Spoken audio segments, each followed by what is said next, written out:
You may have heard last week the UK voted whether to leave the European Union.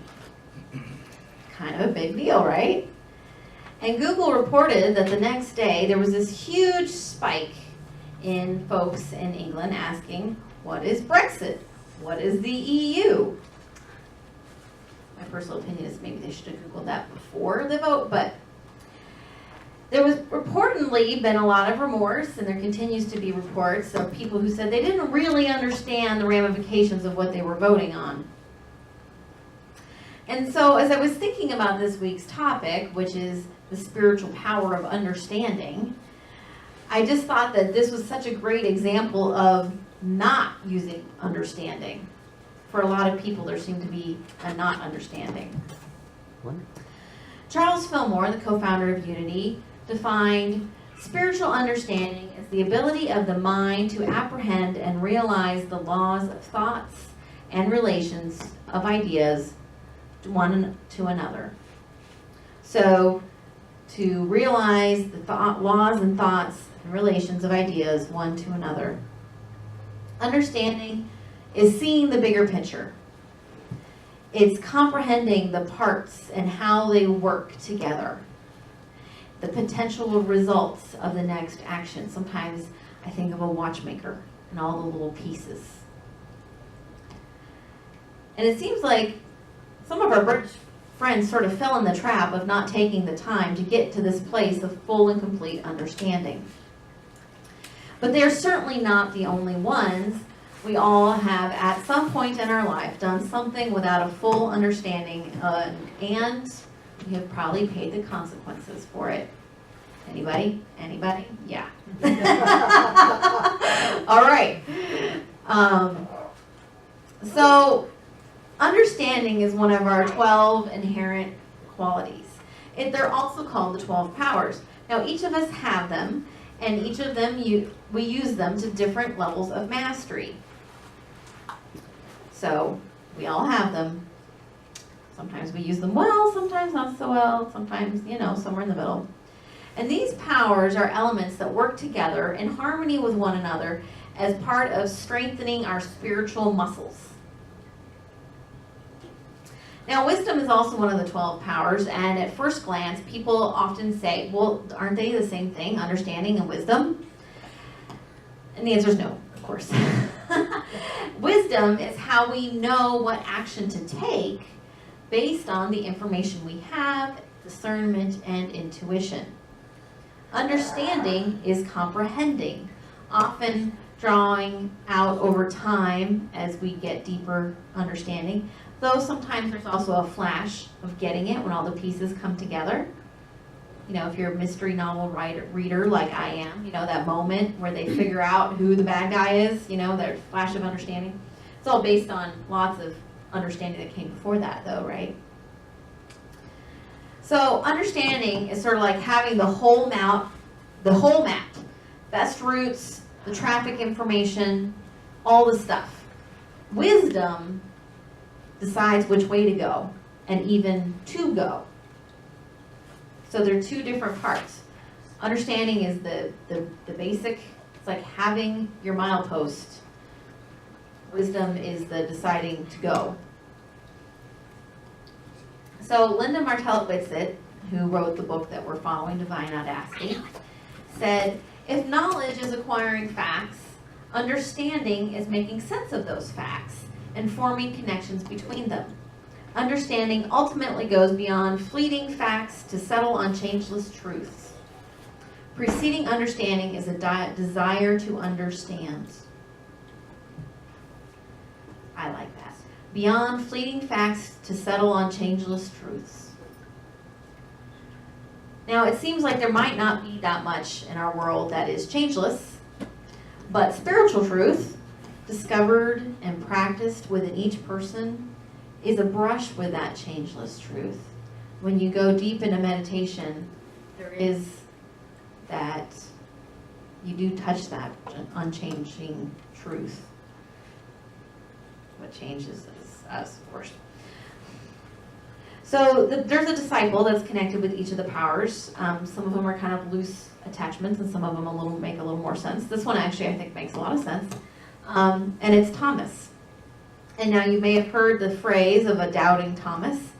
And as the story goes, after Jesus had died and came back, some of the disciples had seen him. But when they told Thomas, he wouldn't believe it. He said he wouldn't believe it unless he touched him and talked to him himself. So a little later in the story, he did have an experience with Jesus where he could see and touch him and be assured by his physical evidence. Now, Thomas needed evidence before he could really believe. And there's nothing wrong with that. I think if we all did a little more balanced research,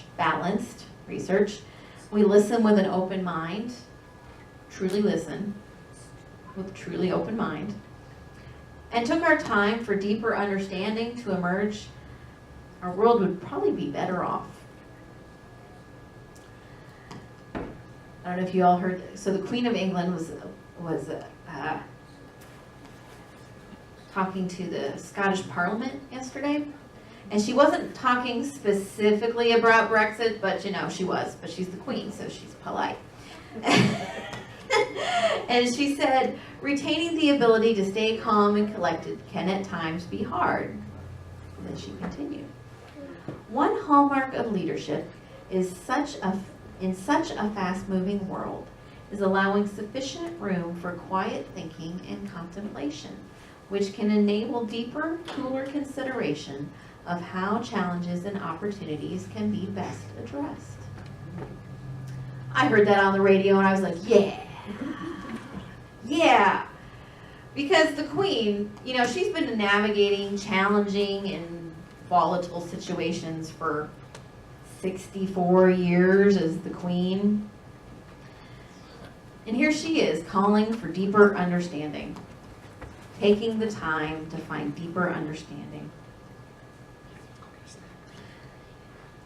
She might have a point. She knows what she's talking about. So this deeper understanding can look a lot of different ways. Reverend Linda in her book talks about comprehension, realization, and insight.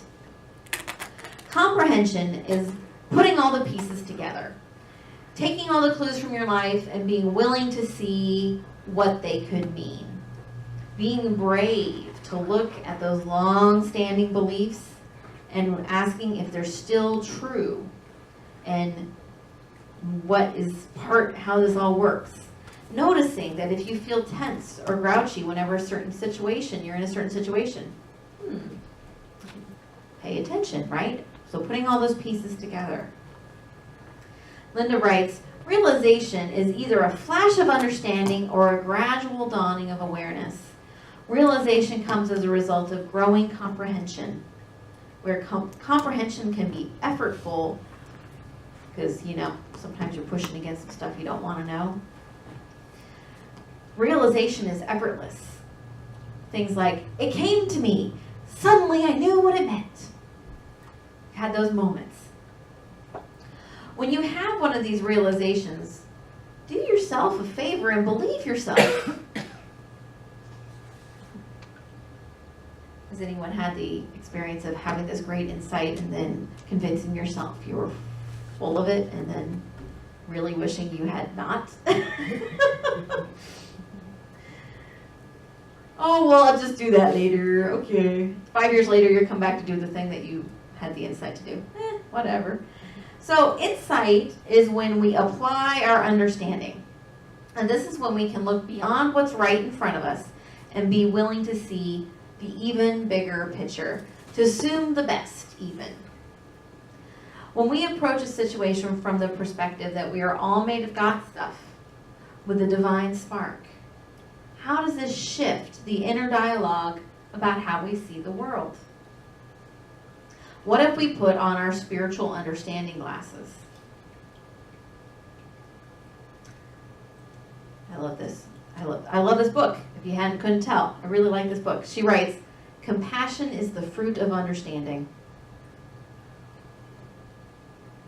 So, deep understanding results in compassion because we see more than just what we might respond to in an instant. So Mary Ellen and I went to the forest fair yesterday. Forest, like the trees, not forced, like you must go. See, you have to enunciate. When I said we're going to the forest fair, my husband's like, forest fair? Forest. Okay, sorry. So we went to the forest fair yesterday, and we looked at lots of booths, as one does. And sometimes Mary Ellen would go into one before I would, because maybe they had something she was interested in looking at, and I was still looking at something else, whatever. And the vendor would greet Mary Ellen, and she wouldn't respond because she wouldn't know that they greeted her because she was busy looking at the stuff. And sometimes I would speak up and say, oh, she didn't reply because she can't hear you. But I didn't always, because sometimes I wasn't there, or sometimes I just, it gets old. And sometimes in response, the vendor would just ignore us because they thought that Mary Ellen was ignoring them. Now, this is a completely normal occurrence in our life. This happens all the time. We're used to it, no big deal. But I tell this story because it's easy, so easy to make assumptions based on not having all the information.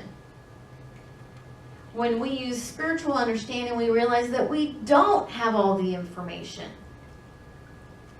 And so, instead, we can assume the best, knowing that we have probably fallen short of perfect action at some point in our lives. Just saying, probably has happened. And so, instead of assuming that, the person coming in your booth is being rude because they didn't acknowledge you, just maybe they didn't hear you. Could happen. Maybe the waitstaff or the cook who messed up your order is new, or maybe they just got bad news. Maybe the friend who didn't call you is having a really rough day, and maybe they really need you to reach out. I don't know someone else's story unless they tell me. And I can tell you that my day is much better if I shake off seeming offenses and rely on the deeper truth, which is that we are all divine sparks, doing our best, and that we sometimes make mistakes or don't act from our most Christness every moment. And so if I want others to extend compassion and understanding to me, well, kind of got to start with myself. So in our quest to grow all of our spiritual abilities, here are some of Linda's suggestions for understanding. She's got a great little section in the back of each chapter about working that muscle. One of them is, of course, meditating on understanding. So some of the things we talked about.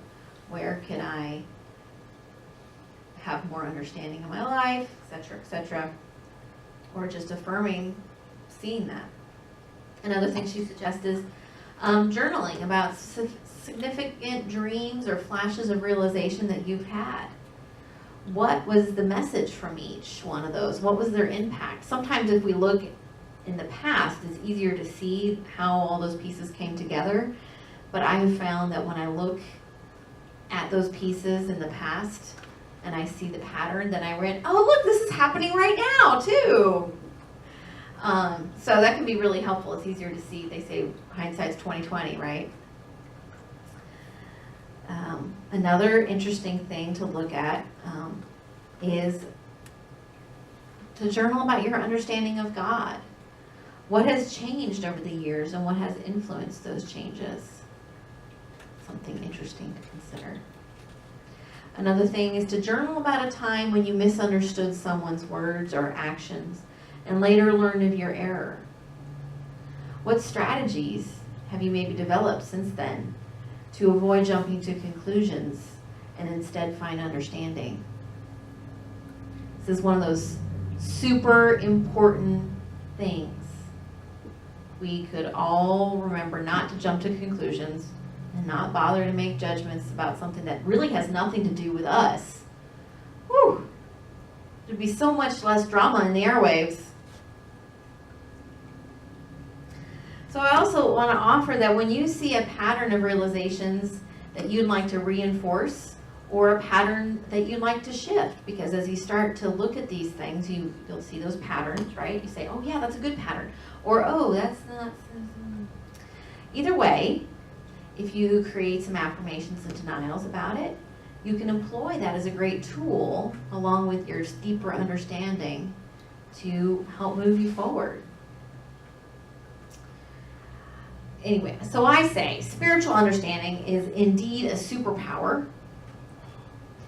It is the foundation of creating a more harmonious life. And if you follow the realizations that come forth, it is also the foundation for compassionate action and being peace in the world. So, take the Queen's advice and take the time to understand. Or maybe she would say, keep calm and understand.